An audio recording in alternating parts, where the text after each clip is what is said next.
Hey everyone, I hope you're doing well. I am not. I just finished Mistborn.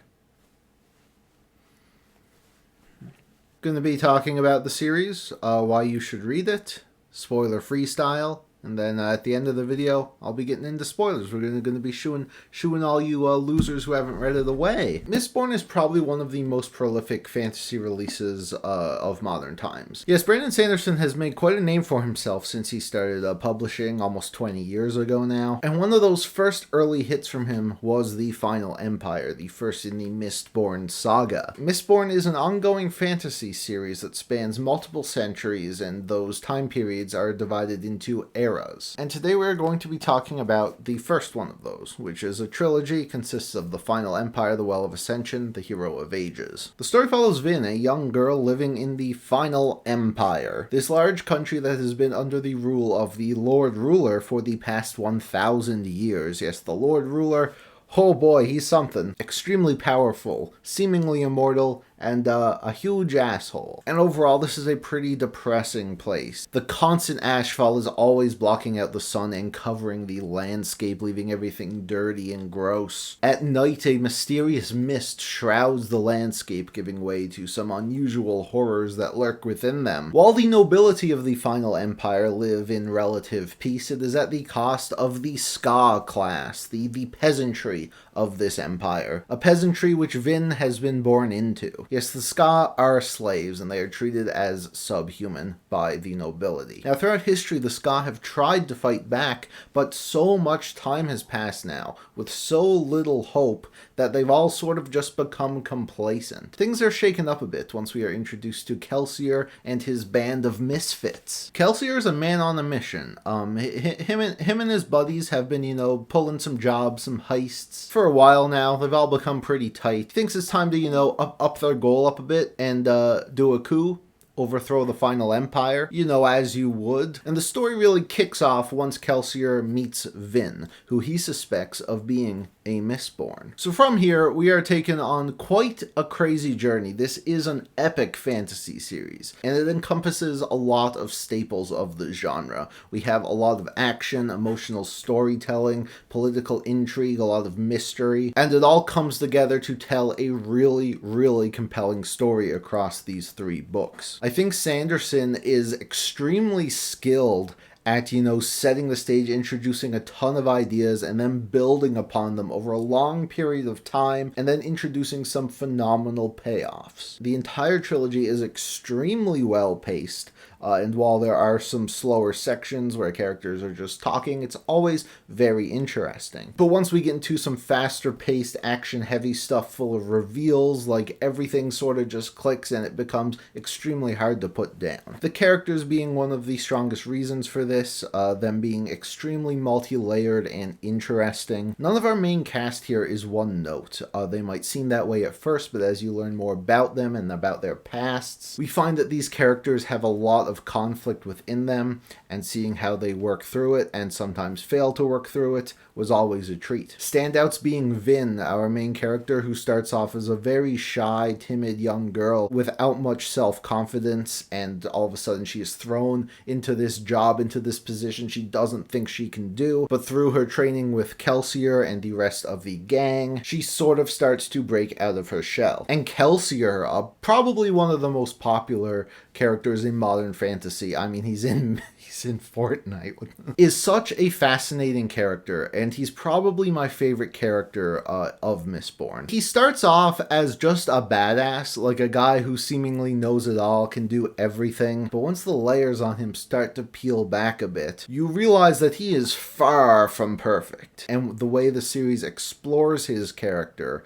I thought was absolutely fascinating. Now, the story, as you could guess, covers a lot of themes of oppression and classism, racism, and how these things sort of work in tandem with government powers. A lot of these themes are explored through Elend's character. So Elend is a member of the nobility. However, he is younger, and he sort of sees the cracks. He's despite all the propaganda they're always fed, he sort of realizes that something really isn't right about how the Empire treats the Ska. And his whole story was just absolutely incredible how it all plays out. Once he comes into contact with Vin, it's just, Oh, baby. Religion and faith is another theme that this series really digs into, and a lot of it is through the character of Sazed, who is, we'll call him a scholar of sorts, who is very knowledgeable about all sorts of religion and faith, and sort of his job to keep all of this history alive. Some other characters I'm just going to mention who had fantastic arcs, but I don't want to get too much into. There's Spook, who starts off as a pretty minor character. You almost don't notice him, sort of by design. Then he grows into a much bigger role later on. Zane was an amazing character, loved him. There's a species known as a Kandra in this universe. They're like shapeshifters. One of them in particular, you've read it, you know who I'm talking about. Wow. And of course, Kelsier's brother Marsh has a really, really interesting and unexpected character arc as well. Alright, all that's out of the way, I gotta talk about Allomancy. Allomancy is like the lifeblood of this series. It's what pretty much moves everything forward. Everything that happens in this series is connected to Allomancy. Allomancers are people who can draw special power out of metal. And most Allomancers have one metal that they can draw upon. Whether it be iron, zinc, tin, whatever else, each of these metals grants the Allomancer a different power. Some have the ability to enhance their senses, some people have the ability to manipulate other people's emotions, and some people can just jump really high. There's a lot of variety here. However, as I said, it's usually limited to one metal per person. Mistborns, however, are different. These are very, very rare Allomancers who can draw from all of the metals.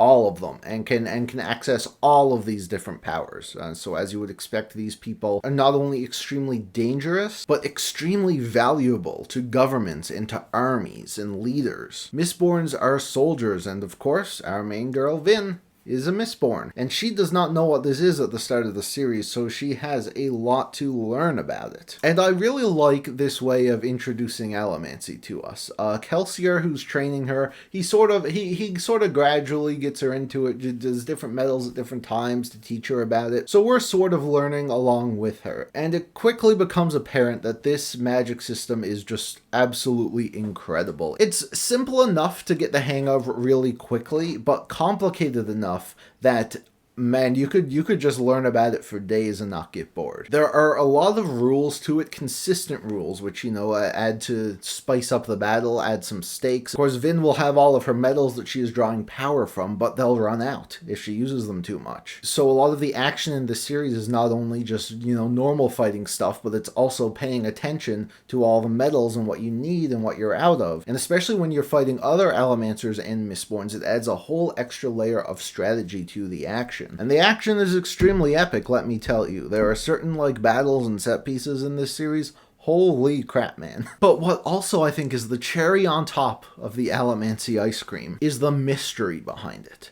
Yes, there are rules that we follow and they're consistent, but there is still so much that we as the readers and the characters don't know about Allomancy. So what ends up happening is, well, things we don't expect to happen with Allomancy. Characters discovering new things, new tricks, and things that are tied to Allomancy that you would never expect. But what's great is that it never contradicts the rules that we know. Learning all of these secrets about Allomancy feels very natural, and I think this can be attributed to how it's very clear that this whole trilogy, Sanderson had a very strict outline that he had planned out from the very beginning. Each book feels very different, like there's always like a big change to, you know, spice things up, but there's a very consistent story and character arcs being told throughout the entire thing, and overall I thought it was just exceptionally well done. And easily my favorite of Sanderson's works that I have read so far, which include The Arithmetist, the Skyward series, Elantris, and Warbreaker.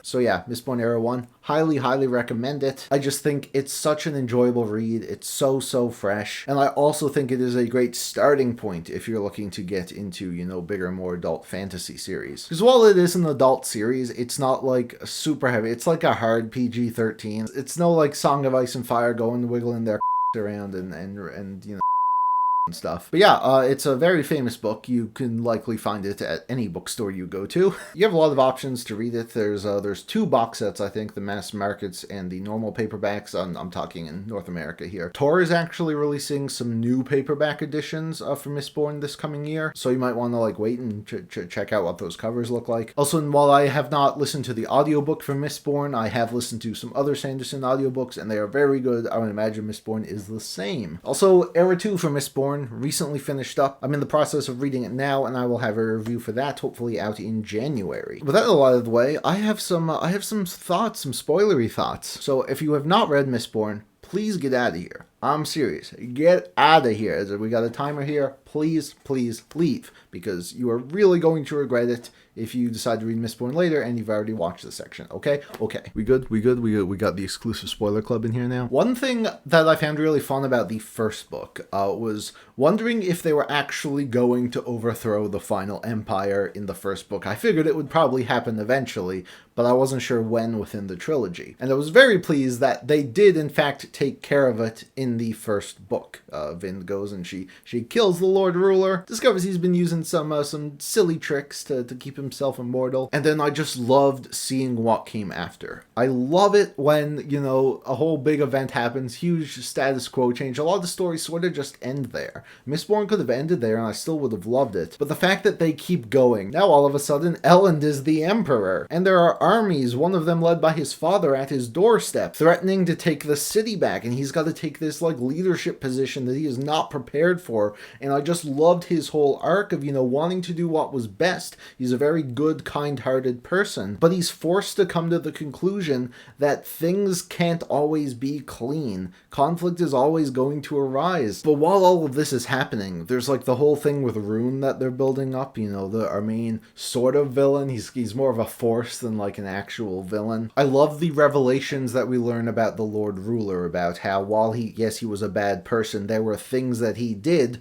which were, you know, sort of saving the world, like keeping Rune imprisoned. Who then tricks Vin into freeing it. Uh-oh, bad idea. And then Rune just like completely wreaks havoc on everyone. It was not like the final book was nuts. Spook's whole story like was very unexpected because he had been such a small character, but I absolutely loved where it went. I love how he was seeing this apparition of Kelsier, and slowly you go from being like, holy shit, is this actually Kelsier, to hold on, something's up here. Kelsier could be a dick, but he wasn't like this. And the reveal, of course, that it was Rune all along manipulating him. How Rune manipulates Marsh. Like, Marsh was a very tragic character, I found. It was really sad to see him. You know, he became an inquisitor, but he was still a good guy, and then he slowly starts to go insane. I love Tensoon. Holy shit. That whole arc, like, oh my god, the friggin' Among Us imposter arc in the Well of Ascension.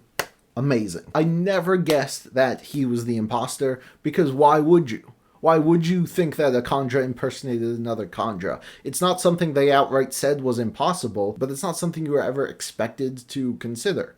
Loved it. The whole final book, I just love everything coming together. The Koloss armies, the fact that how the Mists have been killing people, but had actually been snapping them, turning them into Allomancers so they could fight back against the Koloss. Returning to the pits, the revelation that is where the Kandra are, where all the Atium was being kept, all came together in such a satisfying way. However, I was really not prepared for the absolute gut punch of the ending of this trilogy.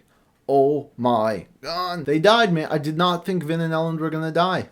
I really did not. I really thought they were gonna get a happy ending and grow old together. Vin sort of spent the last few chapters as a cloud, but like before that, her battle, the fact that she got to fight all of the Inquisitors and kill them all, well, except for Marsh. She should have. I wish she had finished. It was just a great spectacle and showcase of how far Vin has come. She went from being, you know, a pretty inexperienced Allomancer to probably the strongest one in all of history. Marsh cutting Elend's head off was probably the most traumatic thing I have ever read. Is it possible to be sent into shock by a book? I don't know, but, then of course, Sazed becomes God. Good for him. He'd been questioning his faith for a while. Glad he found a new one. Or rather, started a new one. Love that for him. And he goes and reforms the world so we can have more Mistborn books. Yay! There's way too much to cover everything, but I am very, very happy with how this series ended. There were a few things, like I don't really know what happened to Marsh, and while I think Tensoon went back to being a Mistwraith, I feel like we didn't really get a ton of closure for him. I don't know if these are things that are going to be addressed in Era 2. I'm like halfway through Alloy of Law right now. But I would not be surprised, because Sanderson seems to be very good at not leaving loose ends. So yeah, can't wait to read more. Thank you all for watching, and I will see you very soon for a new video.